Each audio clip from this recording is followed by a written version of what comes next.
If you find yourself working on a 2012 Hyundai Santa Fe and you get the trouble code po335 crankshaft position sensor, it could be a few different things, but if you determine that you're going to try to change the crank position sensor and see if that fixes it, because that's where we're at right now with this one, I'll do just a quick demonstration to show you where that sensor's at, where it plugs in, and the tools you need to change it. So it's pretty simple. I'm going to spin the camera around, show you. First things first, always disconnect your negative battery terminal. I know that seems pretty simple, but I used to not do it all the time, and you can run into a lot of problems.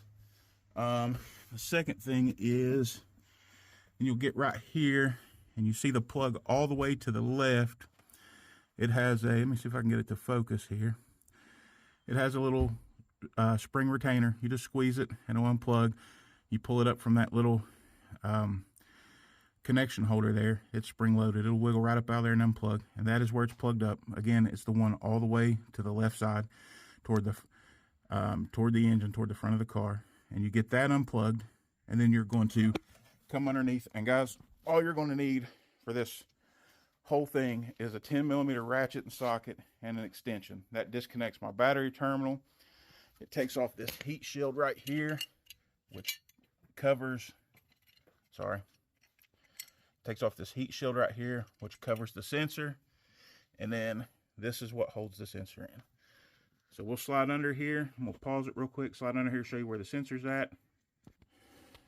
All right, guys, so we are under the car. You wanna make sure you have some nice sturdy jack stands. Do not get them on those lines. Make sure they're on the frame rails and secure. Also got a jack under here just for extra safety. We'll get back here, and right there on the back of the motor toward the transmission is where that sensor is going to go. I've already taken this one out. Like I said, there's two 10mm bolts that you can see there that takes the shield off, and then one 10mm bolt that holds the thing in. And then we'll just take this sensor, we'll spin it around where the bolt is on top, and just insert it into the block.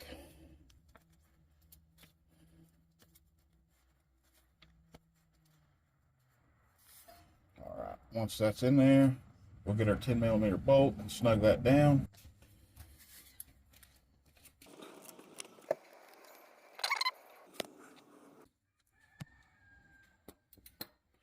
It'll go in like that.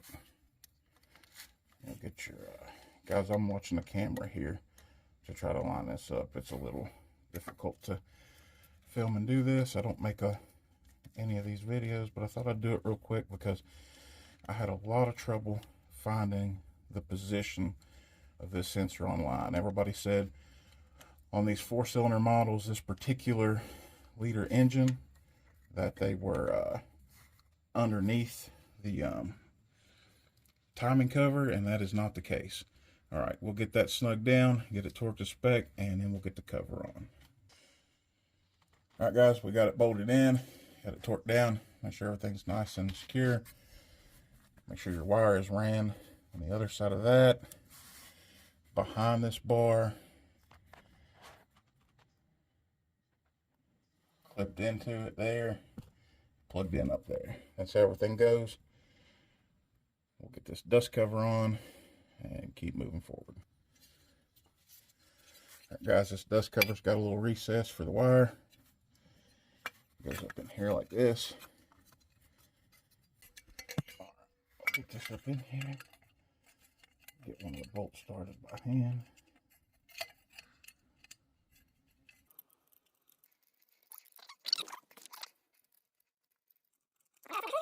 Make sure our wire is not being pinched and where it should be.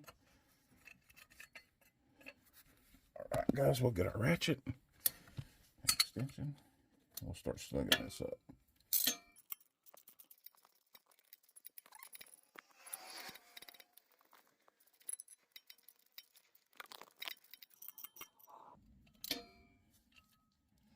All right, guys, you'll come back with you'll look up your torque specs, come back with a torque wrench, torque these to spec. And we'll come back up top, reconnect our battery terminal. Like I said, guys, this is a pretty straightforward, easy task. The only tools I needed was a ratchet, an extension, and a 10mm socket for the whole job. I did use a screwdriver, a flat screwdriver, to pry the tabs that holds the wire in place and to help get everything unplugged.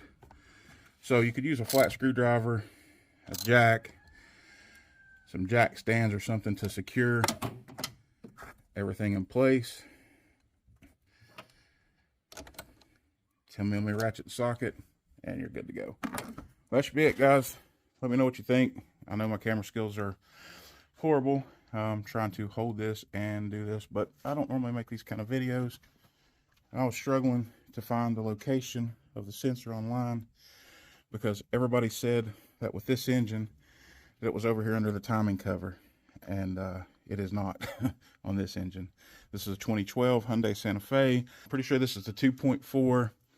It's the GLS front wheel drive, and hopefully that fixes it.